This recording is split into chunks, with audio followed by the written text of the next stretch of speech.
G'day guys, it's just Matt back with a preview of the Launceston Cup card, 10 races. I will actually preface this by saying that I'm actually doing this on a new computer, so I've got no idea if the live stream's going to be working correctly or anything like that, but we'll see how we go. Obviously with 10 races and showing replays etc, it's going to take a fair bit of time, probably going to be 3 to 4 minutes a race, so definitely going to be looking north of 30 minutes in duration. So I might look at putting some timestamps in the description if you're watching this later on and not on the actual live feed. So anyway, we might actually kick off first of all with the Cup itself, which is race 8 at 5 o'clock, actually 5:01 to be precise. Obviously, like most years, the Hobart Cup is the major lead-up race and the form generally holds up quite well, so we might actually have a look at the replay of that. It's won by WT. It's actually gone up about 4 kilos in the weight scale. So we'll just actually get the replay queued up here. Exoteric is right. I'm actually using a different mouse and keypad here that makes a hell of a noise, so apologies if there's lots of clicking. So if we just look at them jump out, so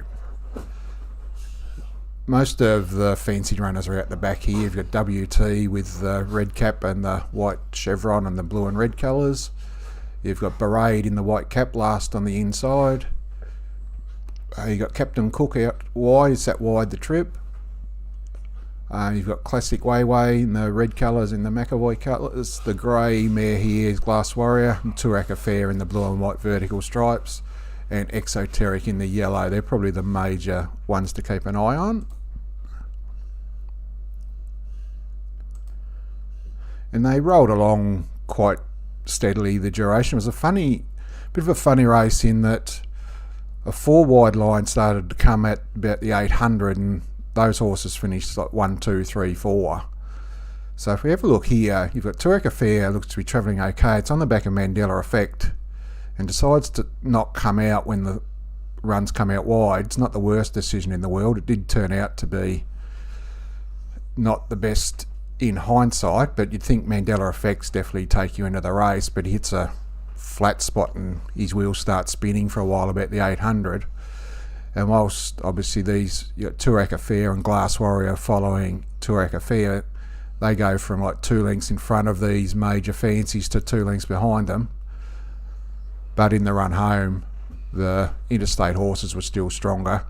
So you've got WT just pulling 3 wide, 4 wide with cover here. You've got Classic Wayway trailing. You've got coming from last Parade with the white cap. Exoteric, very one pace, but keeps whacking away. Captain Cook is the one we should point out, just hitting the front now. He's been wide throughout, just looks very dour as well. So here's all the place getters out wide. WT puts the race to bed quite quickly. Here's not Exoteric, he's the widest horse. This is Parade in the white cap. They actually ran the last 600 metres quite quickly here. You can see like Turak Affairs, she's hitting the line quite well, as is Glass Warrior after being held up. Probably should have finished a length or 2 closer, both of them. But I think all honours there quite obviously with the 3 place getters. Just in the difference in the weights, I'm actually leaning towards Parade here. It's drawn the outside gate, so it's probably going to go back to last again, but I just think it's very well in with 54.5. Difficult to mount a case for any of the others on virtually the same weight to beat at home based on what we saw there. WT, you know what you're going to get. Going to run the trip. I'm still filthy on the bet size I had on him in the Hobart Cup. Just shaking my head still. So you'd imagine that the form line's going to hold up pretty well from what we saw in Hobart. Runaway is the interesting one. Very hard to line up from my perspective. There's not much early tempo in the race here. You've probably only got White Hawk, who's a noted go forward horse. So you'd imagine it works over with White Hawk and they just control it on speed. So as far as tips are concerned, in the race I'll go Parade to win, WT for second, Turak Affair. It's hard to see her winning, but from gate 1 she's going to box seat, so doubt she runs worse than 5th. And classic way, the other one. Just think the Hobart Cup form will stack up there. Of the others, we've got Super Lopo, Queen Ladiva, and General Maintenance came through the Siddiston Night Cup. I might actually show that replay. Obviously, Super Lopo's won 5 on end. Big step up in class, obviously, but keeps stepping up to the mark. Just from where it's drawn, it's going to be back with the favourite runners. So it's here in the red colours with the gold Maltese cross, the white cap. And of the others, you've got Queen Ladiva, leaders back here, and General Maintenance 3 back the inside there. Puts the race to bed. It's got a good turn of foot, Super Lopo. And it's going to be, as I said, trailing the fancied runners, so if it gets the right back to follow, and winning form's obviously good form. And here's the others in the race here. Hard to make a case for, like, both had every conceivable and got beaten on their merits. So I think Super Lopo is the only one from this race, but just a bit concerned that the step up in weight and with the compressed weights that might be just a step too far this time around, but wouldn't totally be shocked to see it step up to the mark either. So anyway, in the Cup, I'm actually pretty keen on Parade. Expect it to run very well, and I will say I thought it actually would be favourite. So be interested to see how the betting unfolds there in the long run. But so there's the Cup on Parade. So we'll jump back to race 1. Pretty deep maiden here over the 1400. You've got a couple of differing form lines. On Hobart Cup Day, there was a race where both Merv Decides and 4X were well tried in the race. Might have a look at that replay. Actually, Merv Decides was carrying mine on this day. So we'll just actually watch the start. And actually, he's missed the start, Merv Decides. He's just a bit obscured there, but he's got, let's just see the red cap. And then he musters through, and 4X has got the black colours running to the front. You can see Merv Decides it's trailed through here. The winner of the race in the light blue colours back here in the fence fighting Frank. Frank the Form came out and won subsequently again in a Class 1 race. So 4X is in front. Merv Decides did blow the start and got used a bit early, but had a good run in transit thereafter. Definitely had its chance. And the winner here. There's another horse here, notably, I think, is in the race, just in the yellow colours with the red cap. Was caught wide throughout here, but difficult to see it turning the tables on these other two. So 4X in front. And Merv Decides with the red cap here. I think Merv Decides is the one here, but it's drawn the car park as well. As I said, so this winner's since Frank the Form, so legit chance Merv Decides. The barrier does scare me a little bit. So gate 14. The other form line, you've got Louisville here. In addition to Incriminate was in this same race as well as Louisville. And just thought there was another...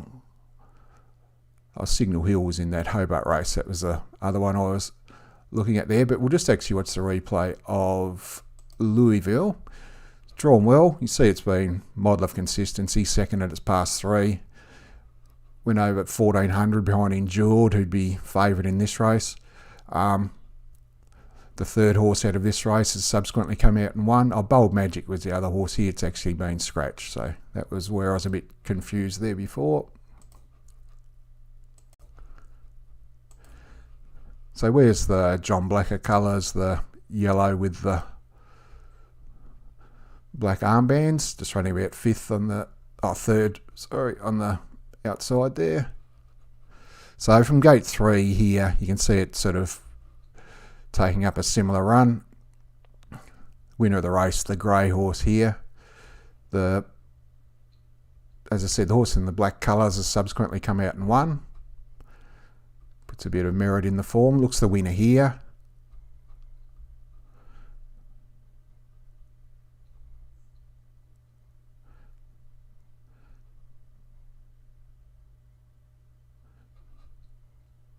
big gap to fourth here, so a bit of merit there. So I just think from the good gate that Louisville just sways me there. Obviously, if you reverse the barriers, I'd definitely be in the Merv decides corner, but happy to be on Louisville from the better gate. It looks guaranteed to box seat. So race 1, number 1, the old Mugs bet, in to kick off the card. Race 2 is another one for the maidens over the 1200 this time. We had Boris the Blade and Society Bill finish virtually locked together in Hobart on Cup Day. Not much between them. Pretty interesting race actually. You've got a number of horses who haven't won trials, but they've actually trialled very well in the form of GG Baracus. You got Mrs. Wheaton and ex-Victorian. Hard to line up. Shake Your Tushy trialled well. Essex also trialled well. And Ziva Royale came from last to run third on debut. So savage the line. But we might actually watch the Hobart race here. So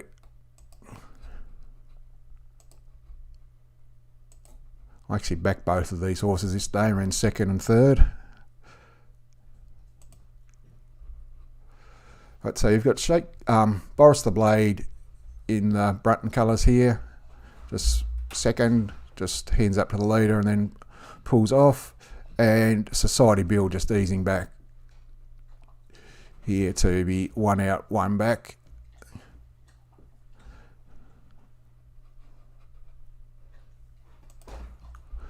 So you can see here's the two horses, Boris the Blade and Society Bill. Thought they're going to run the Cornella here, but then the weight of my money kicked in and the leader fought back. But so as you can see, there's not much between them at all. Society Bill a little bit stronger late. Was Boris the Blade only having its second start, so maybe prone to further improvement. So forced to pick one of them, I'd probably go Boris. One thing I've always said in regards to this is that it's a bit pointless doing these previews before prices come out, as tips can be a bit redundant if horses go up silly prices. But I'm a bit time poor at the moment, so I have to sort of work with what time I've got available. But as I mentioned, there's a few here: GG Baracus, Shake Your Tushy, Essex, and Ziva Royale, as we said, savage the line first up as well. So interesting race 2, but I'll opt for Boris the Blade on top. In the third, another pretty deep race here. The interesting runner's Blushed, who's resuming without a did actually trial.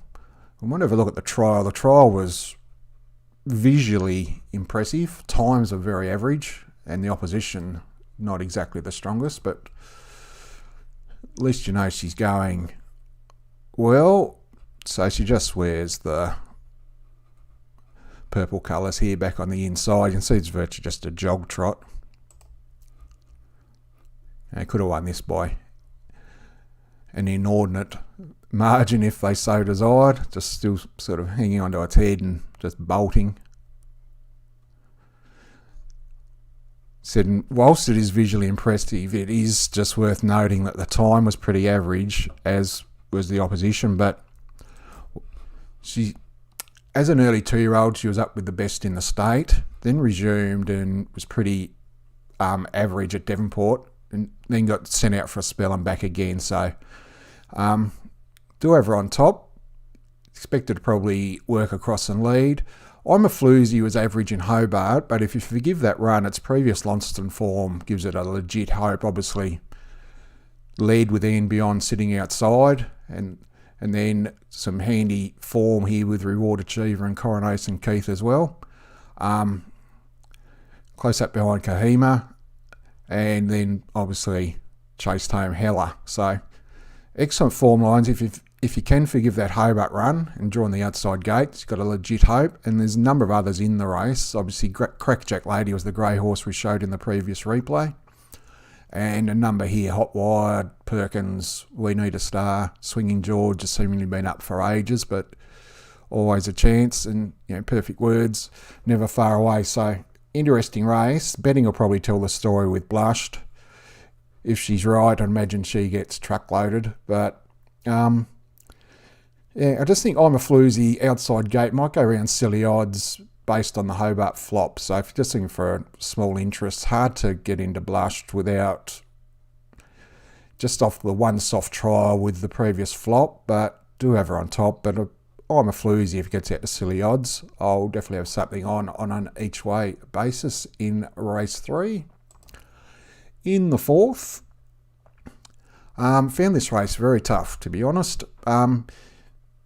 You've got Julius, same colours and stable as Blushed. Took all before him with his first 2 starts. Looked extremely promising.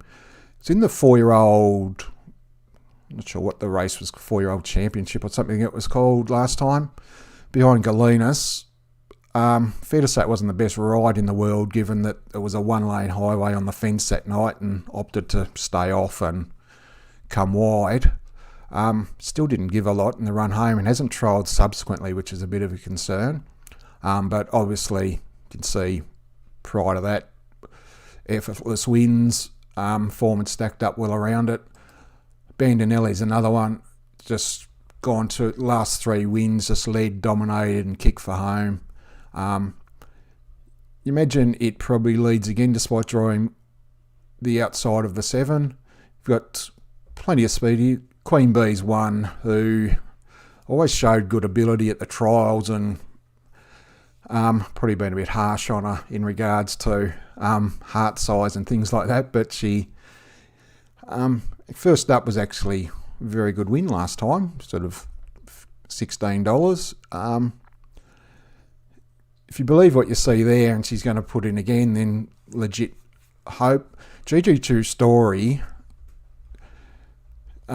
he was, last campaign was way below his best and slowly been working his way back into form. You know, low draw here, it's a claim. Might be an each way odds. GG's cricket resumes. Trials haven't been that bad, but his first up record's pretty average. So it's hard to sort of be confident here with the query around Julius. Bandinelli's the one that you know what you're going to get. Just think GG True Story on a very small each way basis, just working his way back into form. Probably going to settle about 4th on the fence. So, and did show a bit of a glimpse of his old form last time in Hobart when beaten by Liffey Bow. So, I'm tipping a few top weights here, but race 4, number 1, GG True Story. The 5th, we'll probably see the shortest price favourite of the day here in War Correspondent. Beat a very similar field in the 3-year-old Cup at Launceston over the same track and distance. Then sent for a spell and resumed against a similar field when beat Thunberg and GG Josie in Hobart. Wasn't the prettiest watch for those of us on in Hobart, but obviously it's got the form over the track and distance against same opposition. So you've got Thunberg on the inside, the favourite outside, Josie in the GG's colours here, running 3rd.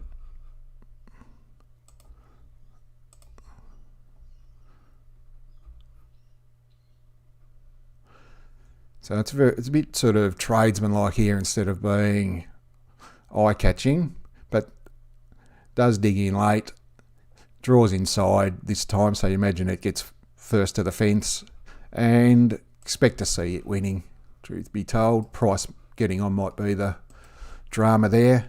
As we said, the previous in the 3-year-old Cup here, it's obviously pretty much similar field. Warrior Prince, Thunberg was in this race, so it's GG Josie was in this race as well. Never won. Great one to go back about 3 months with form references. When you're talking apples v apples with the same horses, it's probably worth a quick look. Totally dominant this day. So you've got Thunberg again going to the front. War Correspondent goes to sit outside.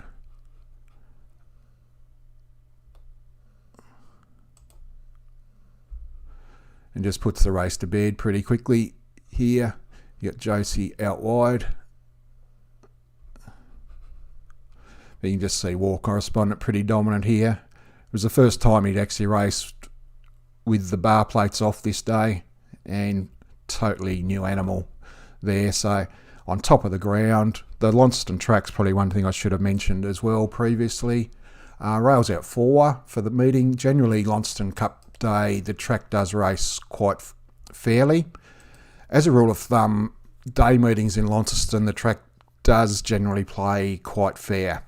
It's the night meetings where it can be like a greyhound track where if you don't draw the red, you're dead type of thing. But you'd imagine fair track, draws best of the chances to control the race in front. War Correspondent should be winning race 5.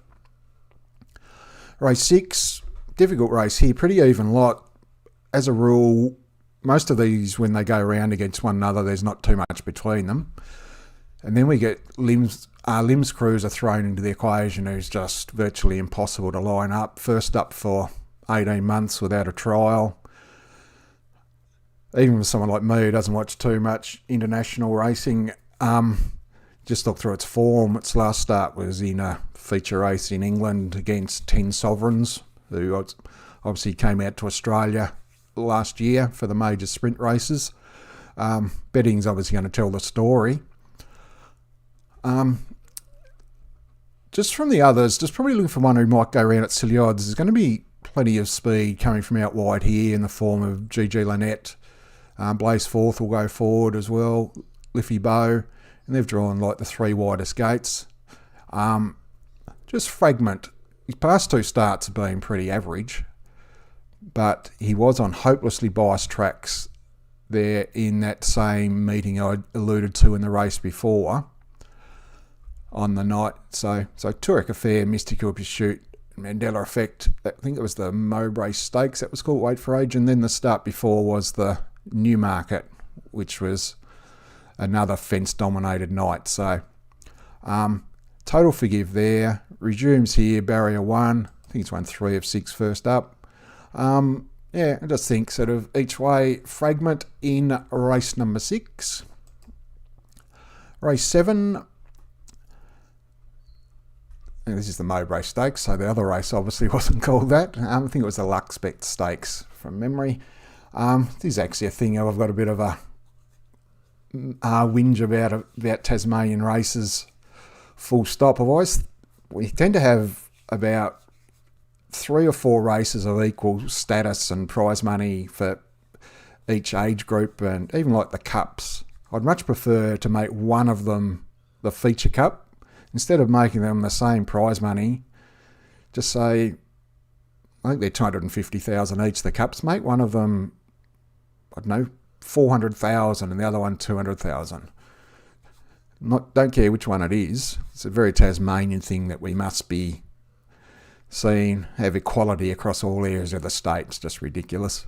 And even just with feature races, make one of your number 1 race of the year. All these Wait for Aid races, they're like, they're just very generic, and they tend to merge into one another, and you lose track of which race is which. So I'd just like to see one to have a bit more prestige than the others. Just make it like a big grand final day type of race that, you win Tasmania's biggest race. It's a bit of a feather in your cap, and whereas the jury's out on exactly what races where they actually stand in the pecking order at the moment. But obviously there's 3 clear standouts here, not exactly reinventing the wheel here. Only got to look at the betting. Newhart's a horse I put my hand up and say I've underrated it since day dot, which is a bit ridiculous when you look at its record. I think it won the Golden Mile at Devonport about start 6. So it's been in top grade virtually from early on in its career, and I think it's been placed first or second in 12 or 14, Newhart. Draws barrier 1. The one query I've got here is the times in that Hobart race. It was a funnily run race, and the times weren't exactly, they didn't smash the clock, and there were huge gaps there. So I'm just a bit wary of the form from that, and I think that Mystical Journey was too bad to be true that day as well. So I'm just not entirely sure. if you're going to be jumping in at $2.10 against horses of the calibre of Mandela Effect and Swoop Dog, good 3-year-old, you don't want to have any question marks, and I've got a couple of question marks there. But barrier 1, if you believe what you see, the price is deserving, but I just can't come into it. Just got that little nagging doubt. Mandela Effect comes back from the 2400 of the Hobart Cup back to the mile. Obviously best suited at weight for age. Jockey change as well. Just not sure if he mixes with David Perez quite well. No knock on David at all. Some horses just don't go for certain jockeys. I think he's ridden him 8 or 9 times and yet to salute and been favoured in most of those as well. So whether the new jockey might reinvigorate him, might be the case, and got a good record in Launceston as well, especially over this track and distance. Outside gate, tricky. There's not a ton of speed underneath here, so they might even actually press forward and sit outside. Probably got Sir Simon, looks the leader in the race. And Swoop Dog's the one here. Obviously the 3-year-old form. Don't think it's the strongest, but I really do like him as a horse. I just think he's untapped. Hobart in the Tasmanian Derby came off the bit a long way from home, but he kept whacking away. Just not sure if the wet track suited him that day, the shifting track. Gets a 4 kilo weight pull. On the day when he won the Tasmanian Guineas, the times were pretty similar to what they actually, I think it was only about 0.4, 0.5 difference between what they ran in the weight for age race over the same track and distance a race later. Draws 3, you imagine he's going to posse up in the first 4. It's going to be super strong late. Just set with the weight relief. Swoop Dog will probably get some of mine in the weight for age Mo Race Stakes. The Cup, obviously, we've already touched on. Just to recap, it was Berade. Pretty keen on Berade to be gobsmacked if it's not in the thick of the finish there somewhere. To beat WT, Toorak Affair, and Classic Wayway, and Glass Warrior, probably the best of the roughies. The 9th is the Vamos Stakes for the mares. Obviously, you've got 4 standouts here at the top of the market. Ethical Solution was actually very impressive at Hobart, and the times are exceptional too. Draws the outside gate. That's the one sticking point for me here, but just fair bolted in there. DeRoche on the outside, sorry. But it ran $1.20 in that race, and it was terrible, if truth be told. You imagine they wouldn't be backing up if there's any real problem. Just with the other Still a Star resuming, they're obviously talking All-Star Mile, so you imagine she's got to be properly wound up to try and impress, if obviously trying to get a berth in there. And Mystical Pursuit was pretty average last time, but did blow the start. And as I mentioned there before, I do have queries about the form of that Hobart race that was won by Newhart. So if you can forgive that, she's right in the mix here as well. But if we just have a watch the replay here of Ethical Solution, and the Bow Mistress is generally the predominant lead up to the Vamos as well, so it is probably the best replay to watch. So it's just in the Kennywell colours here, the blue and aqua, I'm guessing, diagonal stripes. So you've got DeRoche outside the leader here at short odds, and Ethical Solution here. They're probably that major 2 to take out of this race.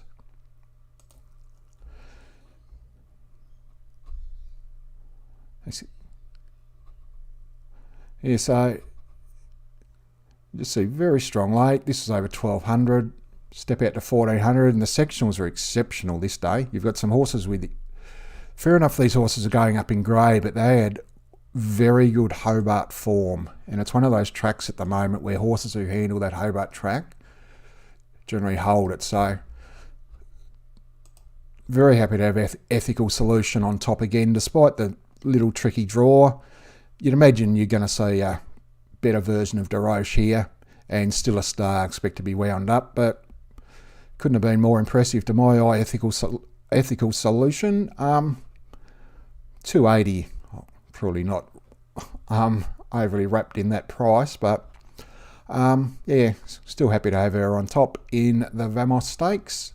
And the last, got a couple of handy promising stayers here. Like the Risk Factors one is passed 2 by big spaces, draws barrier 1, obviously right in the mix, and barriers are very important in these 2100 metre races, as they tend to find a position and then just settle down for the midway point of the race. So when drawing well, it enables you to be in a striking position. And the other one is So Astounding, drawn 3. It's never been past the mile, so obviously step from 1600 to 21 is always a bit of a question mark, but races like it, further the better, just keeps whacking away at the same speed. Had no right to win in Hobart, was wide all the way off the bit and just kept grinding home and got there. Just think from the good gates, going to be on speed, making its own luck. Rode away, draws gate 2. So form in similar races hasn't been far away, maps to get the right run. So, and the other one, I actually best betted on Hobart Cup Day, $15 into 380, and Poole Harbour, and like all good each way bets, she was running second in another hop, but finished 5th. But we might actually have a quick look at the replay. Draws barrier 4, so she's going to be tucked away back on the fence again. Hopefully there's a bit more tempo than there was in this Hobart race. So we'll actually watch this again. So here's Poole Harbour in the blue colours with the yellow cap with the blinkers back in the inside. You can see they're just jogging along here.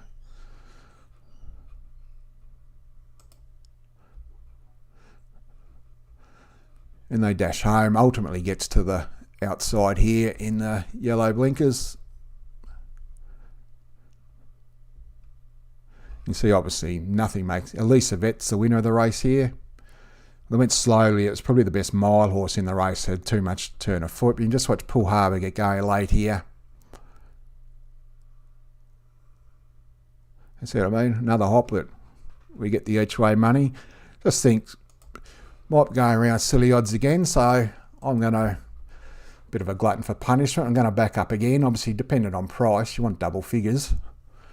But I just think Poole Harbour each way. And the other thing about Poole Harbour, if we do happen to get any rain at all, the forecast is for little to no rain.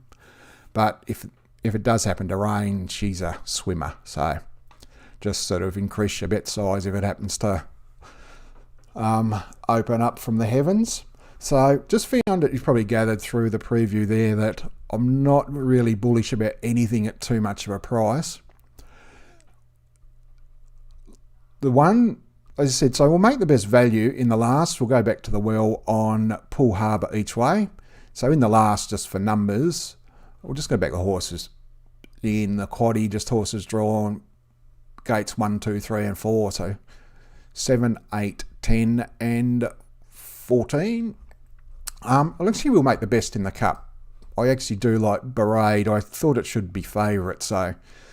Given the prices there at the moment, I'll happy to, and it's probably going to settle last, which isn't usually in my wheelhouse, but I'll make race 8, number 5, Barade, the best on the card, and the best value, race 10, number 14, Poole Harbour. And as I said, so there's a few shorties early on, but there's a few question marks in those races, and you've got differing form lines in a couple. It's still not too sure which form line's greater, and you've also at the moment the great unknown with Tasmanian racing. The Hobart form sometimes just doesn't stack up when they go to alternate tracks. But anyway guys, it's probably my favourite race day of the year, the Launceston Cup Day. So generally get a good crowd. I'm not too sure what the regulations are this year with COVID. I think it's not meant to be overly warm, like 20, 21 degrees, but meant to be clear. So good beer drinking day. So anyway, I'll wrap up the preview there. I'm not too sure how long I've been going for, but as I said, it was probably going to take a little bit of time before we plough through 10 races. So if you've managed to last the duration, then hats off to you. So Anyway, guys, I'll wrap it up there. Let's hope we've been able to lob on one or two. And until next time, I will leave you with it. Thanks again.